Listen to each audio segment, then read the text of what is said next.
தங்கள் ஐயா வணக்கம். ஒரு நிரபராதி பொய்யான கேஸிலிருந்து தப்பிக்க அரபி மாந்திரிக ரீதியாக ஏதேனும் வழிமுறை இருக்குங்களா ஐயா? നിരപരാധിയാ കള്ളക്കേസിൽ മാട്ടിയ അതിൽ നിന്ന് തപ്പിക്കതക്ക് അറബി മാന്ത്രികത്തിൽ വഴികൾ ഇருக்கு. அதிலொரு மந்திரம் ஒன்று இருக்குது. அந்த மந்திரம் நம்ம சொல்லிகிட்டே இருக்கணும். ஆனால் நம்ம கண்டிப்பாக நிரபராதியாக இருக்கணும். கேஸு கள்ள கேஸாக இருக்கணும். இப்படி இருந்தால் தான் இந்த மந்திரம் நமக்கு பண்ண முடியும்.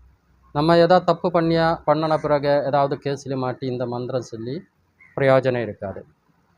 அது மாதிரி நம்ம ரொம்ப சப்தம் போடக்கூடாது. அமைதியாக இருந்து, என்ன பெரிய கள்ள கேஸ் ஆனாலும் அமைதியாக இருந்து இந்த மந்திரம் அப்படியே சொல்லிகிட்டே இருக்கணும்.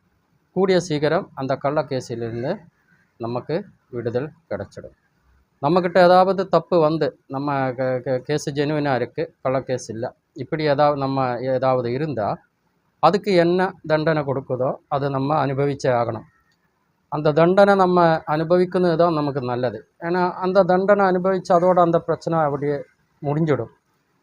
இல்லாமல் இருந்தால் எப்படியாவது நம்ம ஏதாவது எல்லாம் வேலைகளை பண்ணி இப்படி வெளியில் ஆகினாலும் என்னைக்காவது ஒரு நாள் நம்மளை மறுபடியும் மாட்டிடும். இந்த மாதிரி தண்டனை அனுபவிக்காமல் இருந்தால் அது கர்மஃபலமாக அப்படியே நம்ம அங்கே இருந்துகிட்டே இருக்கும். வேறு ஏதாவது விஷயத்திலாவது நம்ம மாட்டிடும்.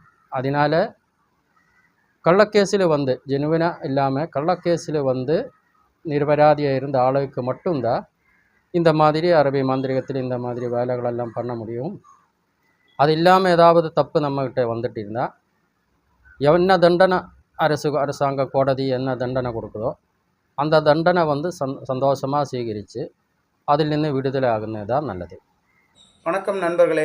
நமது யூடியூப் சேனலை சப்ஸ்கிரைப் செய்யும் நண்பர்களுக்கு ஏதேனும் பிரச்சனை இருந்தால் தங்கள் ஐயா அவர்களின் வாட்ஸ்அப் நம்பருக்கு தெரிவித்தால் ஐயா அவர்கள் கணக்கு போட்டு ஆராய்ந்து பார்த்துவிட்டு இலவசமாக விளக்கம் அளிக்க உள்ளார். மக்கள் அனைவரும் கேட்டு பயன்பெறுமாறு கேட்டுக்கொள்கிறேன். உங்களிடமிருந்து விடைபெறுவது மெடிக்கல் சங்கர் சீர்காழி. தங்கள் ஐயா வணக்கம். ஒரு நிரபராதி பொய்யான கேஸிலிருந்து தப்பிக்க அரபி மாந்திரிக ரீதியாக ஏதேனும் வழிமுறை இருக்குங்களா ஐயா? நிரபராதியா கள்ளக்கேஸில் மாட்டியா அதில் நின்று தப்பிக்கிறதுக்கு அரபி மாந்திரிகத்தில் வழிகள் இருக்குது. அதிலொரு மந்திரம் ஒன்று இருக்குது. அந்த மந்திரம் நம்ம சொல்லிகிட்டே இருக்கணும்.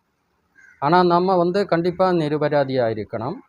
கேஸு கள்ள கேஸாக இருக்கணும். இப்படி இருந்தால் தான் இந்த மந்திரம் நமக்கு பண்ண முடியும். நம்ம எதாவது தப்பு பண்ணின பிறகு ஏதாவது கேஸில் மாட்டி இந்த மந்திரம் சொல்லி பிரயோஜனம் இருக்காது. அது மாதிரி நம்ம ரொம்ப